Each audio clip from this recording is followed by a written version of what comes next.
Hello, my friend. Thank you for coming back and sitting with me today. Some acts of kindness do not take much time.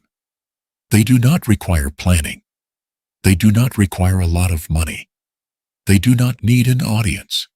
Sometimes they take only 30 seconds. 30 seconds to hold a door for someone who looks tired. 30 seconds to pick up a wallet someone dropped. 30 seconds to say, "It's okay. Take your time." 30 seconds to look at a stranger with a little more gentleness than the world usually gives. And the strange thing is, we never know what kind of day those 30 seconds might land in. To us, it may feel like a small thing, but to someone else, it may be the first moment all day when they feel seen. Today, I want to tell you about a man named Samuel. Samuel was not a bad man. He was not a remarkable man either. He was simply someone having a very long day. A day when every small thing seemed to lean on his shoulders and was easy. And just when he was beginning to believe the world had become too cold, a stranger gave him 30 seconds of kindness. That was all. Not a great miracle. Not a lesson spoken out loud. Just 30 seconds. But sometimes 30 seconds is enough for a person to keep walking through the rest of the day with a softer heart. Samuel Reed was 56 years old. He lived alone in a small apartment outside Atlanta.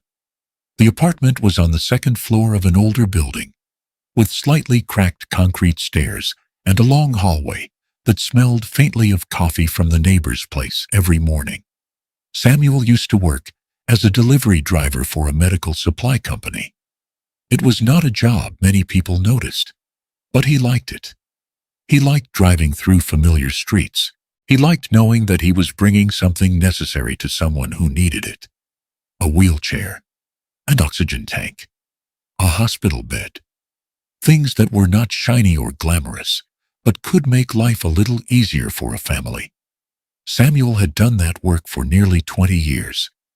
Then his back began to hurt. At first, it was only a small ache. Then came the days when he had to stand still for a moment before stepping down from the truck. His doctor told him he needed to stop lifting heavy equipment so often.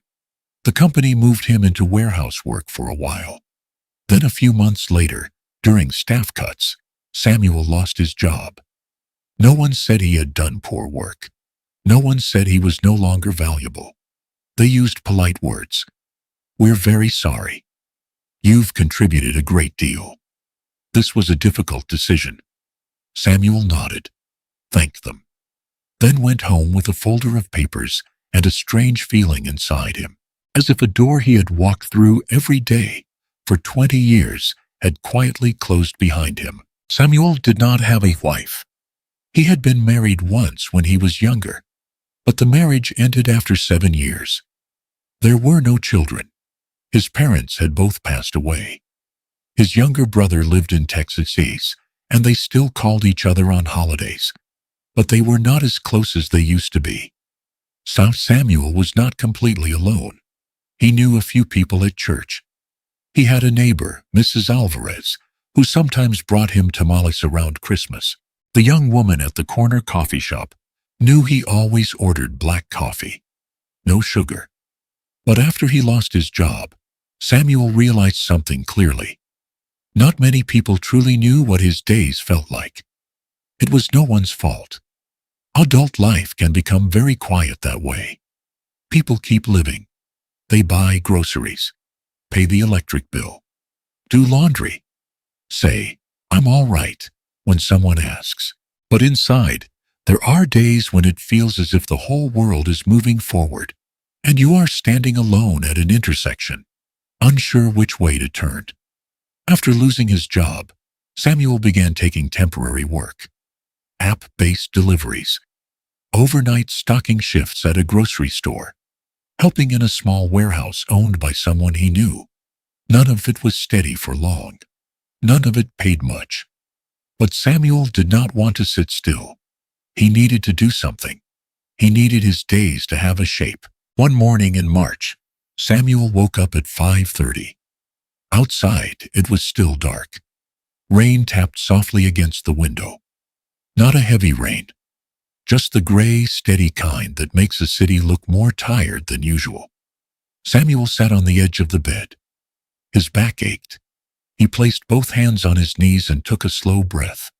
The apartment was quiet. The refrigerator hummed softly. A wall clock ticked in the kitchen. On the table were a few unopened envelopes. The electric bill, an insurance notice, a letter from the clinic reminding him about a follow-up appointment. Samuel looked at them, then looked away. He did not want to begin the day with those. That morning, Samuel had an interview for a light delivery position at a local pharmacy. It was not a big job. The pay was not high, but the hours were steady. There would be no heavy lifting, and most importantly, he would get to do something familiar again. Drive, deliver needed things to people. The interview was at 9. Samuel had ironed his blue dress shirt the night before. His old leather shoes were polished. His resume was tucked into a black folder. Before leaving, he looked at himself in the small mirror by the door. His hair had gone mostly gray. His full face looked tired. He straightened his collar, then said quietly to himself, "Just go." He stepped into the hallway, locked the door, walked down the stairs. Outside, the rain was still falling. When he reached the parking lot, he saw that the back right tire of his car was almost flat. Samuel stood still, looking at it. For a few seconds, he said nothing. Then he let out a long breath. Not loud, not angry. Just the breath of a man too tired to be angry. He looked at the time. 7:10. There was still time. He had a spare tire in the trunk. But his back did not like this. He opened the trunk, took out the tools. Rain fell onto his shoulders. The pavement was wet. A passing car sent water splashing near his shoes. Samuel knelt beside the tire. He tried to loosen the lug nuts. Once, twice, nothing moved. He shifted his weight. Pain moved sharply through his back. He clenched his jaw.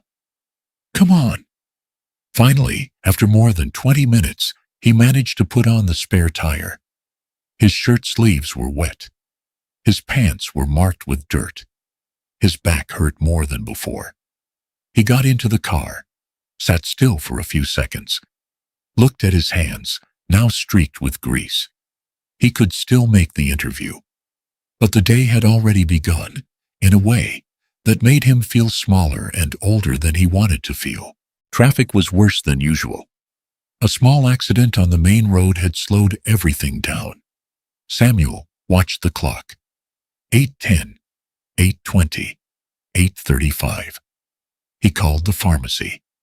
A young woman answered. "Good morning, Wallace Pharmacy." "Good morning. This is Samuel Reed. I have a 9 o'clock interview with Mr. Wallace. I'm on my way, but traffic is backed up because of an accident. I just wanted to let you know I may be a few minutes late." The young woman said, "I'll let Mr. Wallace know." Samuel said, "Thank you. I'm very sorry." When he finally arrived, it was 9:12. He parked, wiped his hands quickly with a paper napkin, looked at his shirt. The stain on his sleeve was still there. He tried to straighten it, then walked into the pharmacy. A small bell rang above the door. The store felt warmer than outside. It smelled like medicine, paper, and coffee from a small machine behind the counter. A young woman at the register looked up. "Mr. Reed." "Yes, I'm sorry I'm late." She gave a polite smile. "Mr. Wallace is on a call. You can have a seat for a minute." Samuel sat in a chair near the counter. He placed the black folder on his lap. His hands were trembling slightly, not from the cold. He hated being late. He hated walking into a new opportunity looking like someone who hadn't prepared. 10 minutes passed, then 15. Finally, a man in his 40s came out from the back. White shirt, black framed glasses, a busy expression. "Mr. Reed." Samuel stood. "Yes, sir." They shook hands. Mr. Wallace glanced at the stain on Samuel's sleeve. Only for a moment. But Samuel noticed. In the small office behind the pharmacy, the interview did not go badly. But it did not feel warm either. Mr. Wallace asked about his delivery experience, his driving record, his ability to use routing apps, why he had left his last full-time job. Samuel answered honestly, clearly, trying not to say too much, trying not to sound desperate. At the end, Mr. Wallace said, "Thank you for coming in. We still have a few other applicants to speak with. We'll be in touch." Samuel nodded. "Thank you for your time." He walked out of the pharmacy. The rain had stopped, but the sky was still gray. And somewhere inside, Samuel knew he might not get the call. Not because he was not good enough, just because some days, nothing seems to line up in your favor. Samuel sat in his car for a long time. He did not want to go back to the apartment yet. He did not want to see the envelopes on the table. He did not want to take off his dress shirt and admit that he had tried hard that morning without knowing whether it had mattered. So he drove to a nearby grocery store. He needed a few things: bread, eggs, coffee, pain relief medicine for his back. Not much, just the basics. The grocery store parking lot was crowded. Rainwater sat in shallow puddles across the pavement. Samuel took a cart. One wheel stuck and kept pulling to the left. He sighed. Of course. Inside the store, the fluorescent lights were bright and white. Soft music played through the speakers. People moved through the aisles with shopping lists, phones, and children sitting in carts. Samuel picked up bread, eggs, a can of coffee cheaper than the kind he liked. He stood in front of the pain relief medicine for a while, comparing prices. Finally, he chose the smaller bottle. At checkout, he chose the line that looked shortest. But as often happens, the shortest line was not the fastest. One person had coupons that would not scan. Another had forgotten to weigh a bag of apples. A child cried because his mother would not buy candy. Samuel stood there, one hand on the cart, his back aching. His phone buzzed in his pocket. A new email. He opened it. Not from the pharmacy. From another company where he had interviewed the week before. "Thank you for your interest." Samuel did not read the rest. He turned off the screen, put the phone back in his pocket. When it was finally his turn, the cashier scanned his items. "Do you have a rewards card?" Samuel looked through his wallet. He did. Somewhere. But he could not find it. He checked one pocket, then another. Behind him, people began shifting impatiently. He heard someone sigh. The cashier said, "That's okay. I can enter your phone number." Samuel gave her the number. She typed it in. Nothing came up. "Maybe another number?" Samuel frowned. He gave an old number. Still nothing. "Forget it," he said. His voice came out sharper than he meant it to. The cashier paused, then said, "Okay." The total appeared on the screen, higher than Samuel expected. He stared at it. He had added wrong in his head. Not by much, but enough to make his chest tighten. He swiped his card. The machine beeped, declined. The cashier looked at him, not with judgment, but someone behind him sighed again. Samuel felt heat rise in his face. "Let me try again." He swiped the card, declined. He knew there should be money in the account. Maybe the bank was holding a charge. Maybe it was the card. Maybe it was anything. But in that moment, all he felt was that a line of strangers had suddenly been invited to witness his failure. He said quietly, "Hold on." He opened his wallet and searched for another card. Nothing. A few bills. Not enough. He looked at the items. Bread, eggs, coffee, pain medicine. "I'll put back the medicine," he said. The cashier nodded. "Okay." He looked again. "And the coffee." A man behind him muttered something. Samuel could not hear all of it, but he heard enough to know it was not kind. His throat tightened, not because of the medicine or the coffee, but because of the whole day. The flat tire, the rain, the cold interview, the rejection email, the card not working, and now standing in the middle of a grocery store, choosing which small necessities to leave behind, like a man who had lost control of his own life. He said, "Take the eggs off, too." The cashier looked at him. "Are you sure?" Samuel nodded. "Yes." Just then, a woman's voice behind him said, "It's okay. I can cover that." Samuel turned. She looked to be in her 30s. She wore a dark blue coat. In one hand she held a small basket with milk, apples, and a bouquet of flowers. She said again gently, "Please take your things. I can pay the difference." Samuel immediately shook his head. No, I don't need." The woman smiled. "I know, but I'd like to." Samuel looked at her. He did not know what to say. People were still waiting behind them. The cashier stood with one hand near the register. The woman stepped forward a little. She did not make a scene. She did not speak loudly. She did not make Samuel feel like a charity case. She only asked the cashier, "How much is left?" The cashier gave the amount. Not much. Less than $20. The woman tapped her card. The machine beeped softly. Approved. All of it happened in about 30 seconds. Maybe less. But for Samuel, time seemed to slow down. The woman turned to him and said, "I hope your day gets a little lighter. Not good luck, not a rush to God bless you. Just, I hope your day gets a little lighter." Samuel looked at her. "Thank you," he said. His voice was rough. She nodded. "You're welcome." Then she stepped back, as if returning his space and his dignity to him. Samuel took the grocery bags. He walked out of the store. When he reached his car, he placed the bags in the back seat, then stood there. The ski was still gray.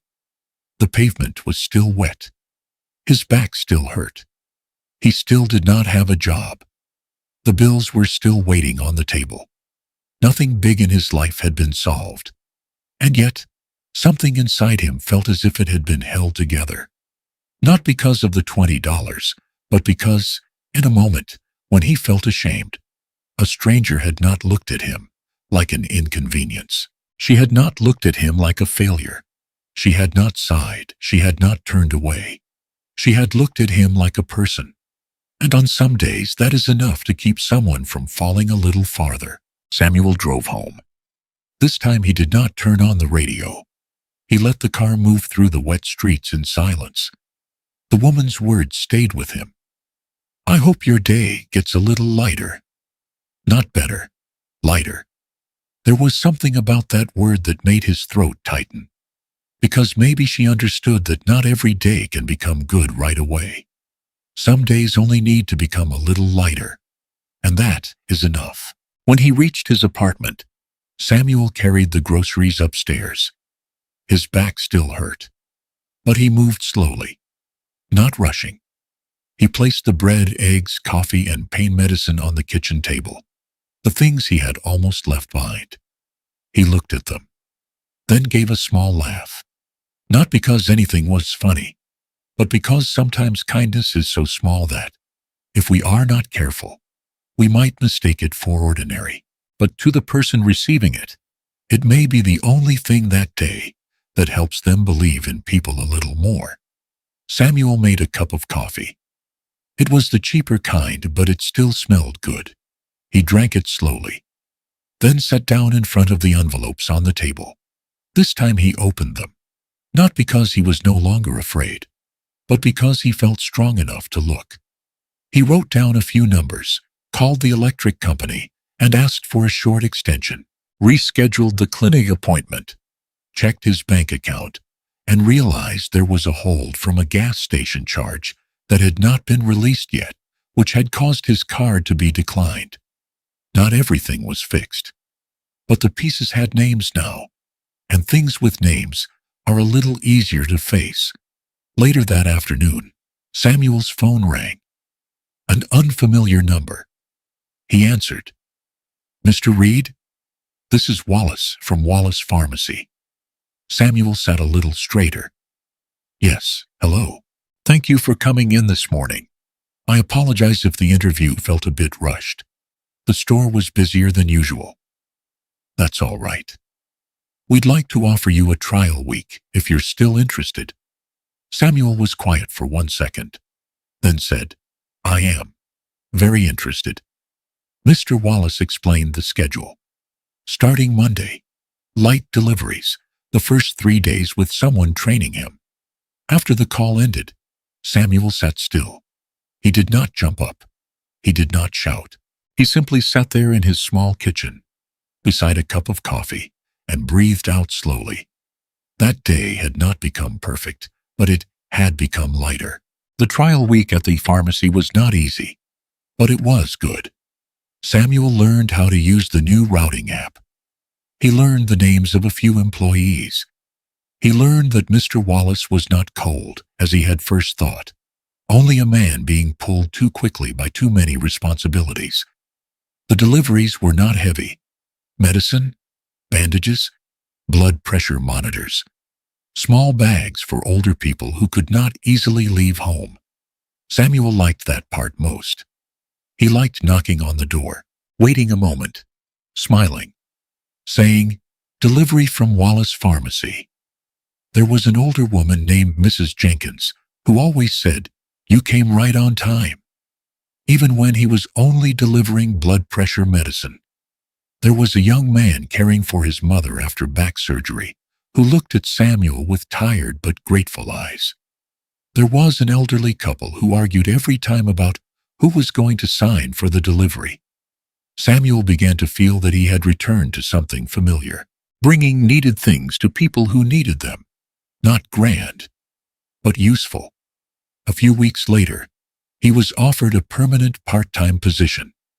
Not full-time, not high-paying, but enough to help him breathe easier. And maybe more importantly, he had somewhere to go in the morning. A reason to iron his shirt, a schedule, a feeling that he was still his people in the world. But the thing Samuel remembered most from that season was not the phone call offering him work. It was the woman in the grocery store, the dark blue coat, the small basket, the flowers, the sentence, "I hope your day gets a little lighter." Samuel did not know her name. He did not know where she lived. He did not know what kind of day she was having. Maybe she was tired too. Maybe the flowers were for her mother. Maybe for a friend in the hospital. Maybe for herself. He would never know. But after that day, Samuel began noticing small moments he might once have passed by.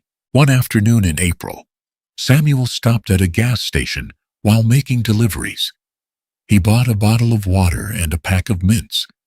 In front of him at the register was a young woman holding a baby. A little boy, maybe 4 years old, stood beside her, pulling gently on her sleeve. The woman looked exhausted. Her hair was tied back quickly. There was a small milk stain on the shoulder of her jacket. The baby was crying hourly. She placed a can of formula, a small pack of diapers, and a bottle of water on the counter. She swiped her card. The machine beeped. Declined. She closed her eyes. Tried again. Declined. A man behind Samuel sighed. The 4-year-old asked, "Mommy, can we go home?" The young woman whispered, "Just a second, honey." Samuel looked at her, and for a moment, he wasn't standing in the gas station anymore. He was back in the grocery store. Bread, tasty coffee, pain medicine, heat in his face, a card that would not work. The sound of someone sighing behind him. Then a voice saying, "It's okay, I can cover that." Samuel stepped forward slightly. He said to the cashier, "I can take care of it." The young woman turned immediately. No, you don't have to." Samuel smiled. "I know, but I'd like to." The sentence reminded him of the woman in the blue coat. The cashier looked at him. Samuel nodded. He paid. He did not ask the young woman's name. He did not ask what happened. He did not make it a big thing. The young woman looked at him. Her eyes began to fill. "Thank you," Samuel said. "I hope your day gets a little lighter." She looked at him, as if the sentence had touched something beneath the surface. Then she nodded. "Thank you." Samuel picked up his water and mints, then walked outside. He had not done anything heroic. He had not changed her whole life. Maybe her day was still hard. Maybe the baby still cried that evening. Maybe the bills were still there. But for 30 seconds, she did not have to stand alone in her embarrassment. And Samuel understood that kindness does not end with the person who receives it. It passes through them. It changes hands. It continues. Quietly. Without applause. Without anyone recording it. But it continues. That summer, Samuel began a small habit. Whenever he could, he did one small kind thing for someone. Not every day. Not so he could feel like a good person. Only when he noticed the chance. He held the door for a mother pushing a stroller. He helped an older man carry groceries up the steps. He let another driver merge in front of him, even when someone behind him honked. He left an extra $1 in the tip jar at the corner coffee shop. One afternoon, he saw a teenager standing by the road with a bicycle chain that had slipped off. Samuel pulled over. His hands got greasy helping the boy put the chain back on. The boy said, "Thanks, sir." Samuel said, "No problem." When he got back into his car, he looked at the grease on his hands and remembered the rainy morning with the flat tire. He smiled. Not because life had become easy. It had not. His back still hurt. Money still had to be counted carefully. The job was still only part-time. Some evenings, the apartment still felt lonely. But he no longer believed small things were meaningless. He had once been held together by something small.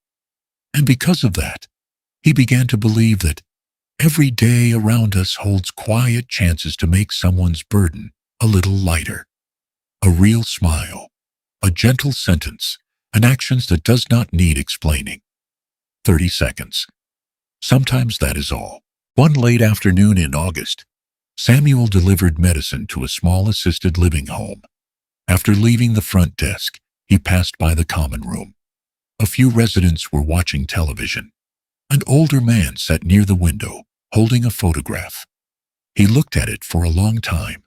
Samuel was not planning to stop. He still had 2 more deliveries. Rain was coming again. But as he walked past, the man dropped the photograph. It landed on the floor near the wheel of his chair. Samuel bent down and picked it up. In the picture, a young woman was smiling in a blue dress, standing beside an old car. Samuel handed it back. "That's a beautiful picture." The man took it. His eyes brightened. "That's my wife, 1964. Samuel looked at the clock in his mind. 2 deliveries, rain coming, afternoon traffic. Then he remembered. 30 seconds. He stayed. What was her name? The man smiled. Eleanor. And for about a minute, maybe a little longer than 30 seconds, the man told Samuel that Eleanor had sung in the church choir, that she hated coffee, but loved the smell of it in the morning, and that she was the one who drove the car in the photograph. Even though back then, people thought women should not drive that fast. Samuel listened, not for a long time, but truly. When he was about to leave, the man said, "Thank you for asking." Samuel nodded. "Thank you for telling me." He walked out of the assisted living home. The rain had begun to fall softly. But this time, it did not make the day feel heavier. It made Samuel feel as though he had been reminded that every person we pass is carrying a story. And sometimes kindness is simply stopping long enough so that story does not fall to the floor with an old photograph. That evening, Samuel returned to his apartment. He made coffee, sat by the window, Rain moved in thin lines down the glass. The apartment was still small. The hallway would still smell like the neighbor's coffee in the morning. The bills would still need to be paid. Life was still not perfect.